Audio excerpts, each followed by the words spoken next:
Hey guys, so I still have some time. So this is a video that I've been wanting to do for a really long time. I'm gonna try to stop looking away from the camera as much as I did in the last video. It's really hard not to just like drift off into space. But anyway, okay, so, alright, sorry, I got interrupted again. Um, this video is why bother healing at all? So, I did it again. Why bother healing? So if you um,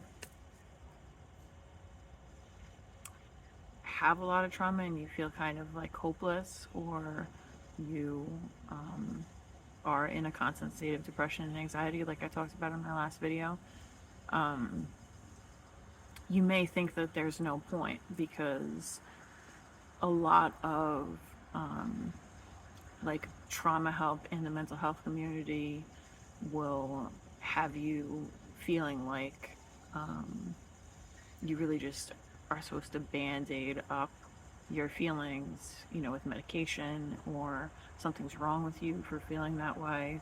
Um, but there's not anything wrong with you. Um, everybody everybody is human and everybody has their own shit. So um, I'm gonna start with what I call the trigger tree.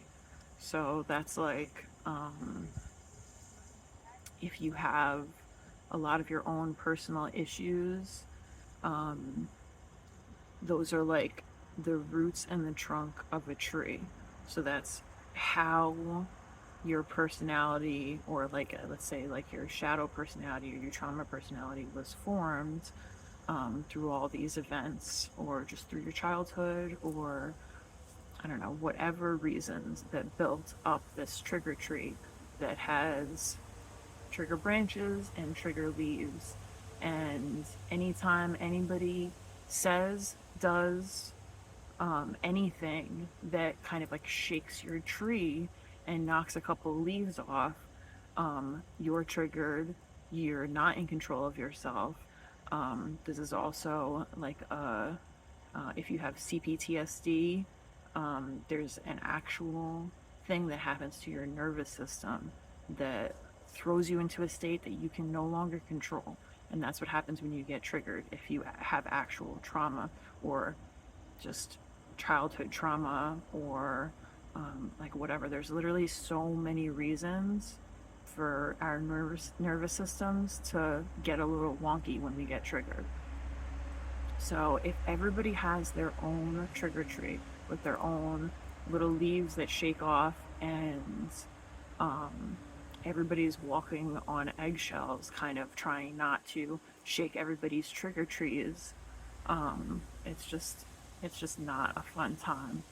Um, so why bother healing? So if you start the healing process and you actually like dig into what built that tree from the ground up, from the roots up, the traumas that caused it, the thought systems, the belief systems, if you actually dig into the roots of that tree, you can essentially like dismantle it yourself without having somebody else, shaking all the leaves off of your tree and triggering you unknowingly.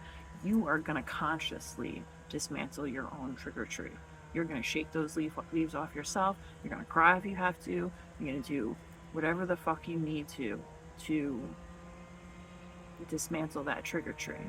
And then what do you do after that? You get to build a blessing tree. So um, if you have a trigger tree in place, essentially there is no room for a blessing tree because you're in a constant state of fight or flight. You're defending yourself from everybody.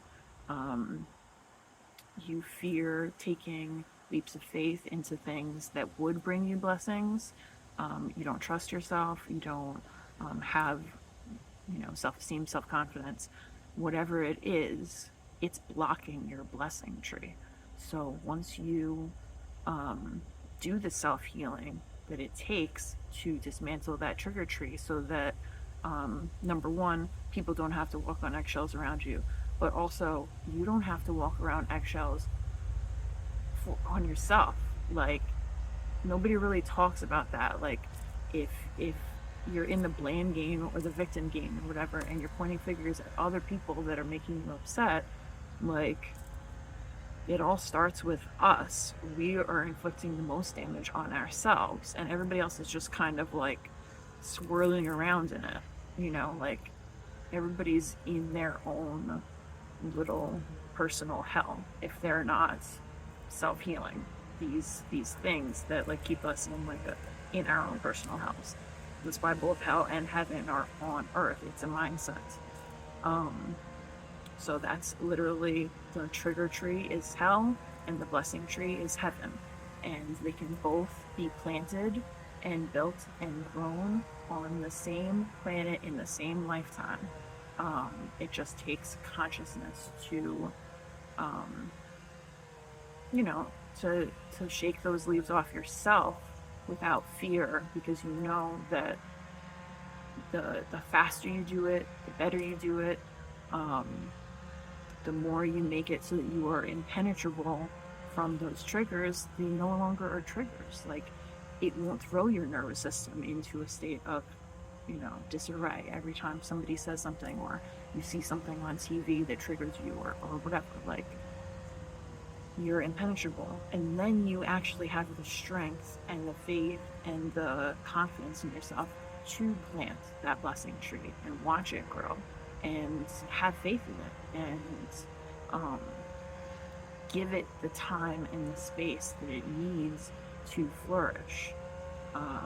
If you just like plant a bunch of seeds and then like something sprouts up and you just pick it, or you cut it down or something, you're like, something came from that. Like, it's never gonna grow. This shit takes time. Just like it took however long it took for you to for that trigger tree to be grown in your life and in your soul. It doesn't take as long to build a blessing tree, but you get what I mean. It also takes time.